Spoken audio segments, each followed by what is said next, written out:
world. But we should also be very clear.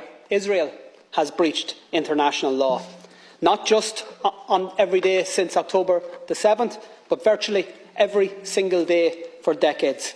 Israel occupies Palestinian land against international law. Israel blockades Palestinian territory against international law. Israel builds and expands illegal settlements against international law. Israel enforces an apartheid system that restricts the movements of Palestinians and denies their fundamental rights against international law. And Israel regularly and systematically attacks and kills Palestinian civilians against international law. So the question that must be answered by all of us in political life is this: how does the world respond to flagrant abuses of international law? When it comes to the horrendous war crimes of Hamas, the response was very clear and very consistent. World leaders queued up to say Israel has the right to defend itself. One after another repeated the words, the great and the good, including our government: Israel has the right to defend itself. Repeated in statement after statement, tweet after tweet, despite the full knowledge that those words have become contaminated.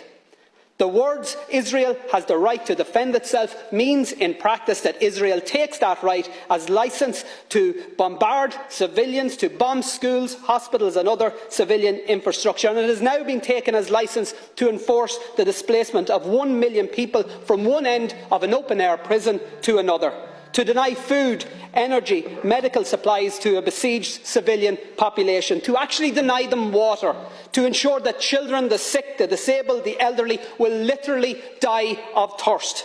Israel has the right to defend itself has now become cover for Israel has the right to commit genocide right in front of our eyes. How come we never hear the words "Palestine has the right to defend itself"? Not when a humanitarian flotilla bringing essential supplies to Gaza is met with a military assault and the murder by Israel of 9 unarmed activists. Not when Palestinians march in peaceful protest against a legal blockade and are met again with a military assault and the murder of 300 of them. Not after the countless bombings of Gaza by Israeli forces. Not even when Israel targeted and murdered 4 little Palestinian boys playing football on a beach. And not when Palestinians were dragged from their homes and forced to watch as those homes were destroyed to allow for new illegal Israeli settlements on lands that are clearly defined in international law as part of Palestine. And not after the countless offensive attacks by Israel against the people of Gaza or the West Bank have we or heard anybody in this House or any Western leader utter the words "Palestine has the right to defend itself."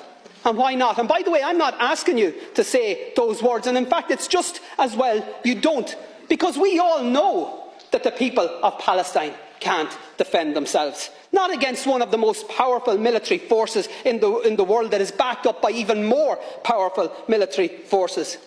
The truth is that the people of Palestine, just like the innocent people of Israel, don't need the international community to tell them that their leaders have the right to inflict more bombings, more pain, more suffering.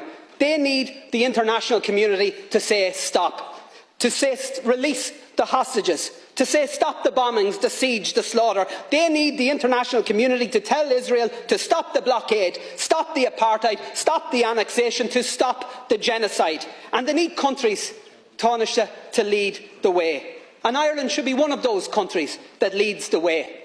We know colonialism, we know oppression, we know conflict, but we also know conflict resolution. We know peace building, we know nation building.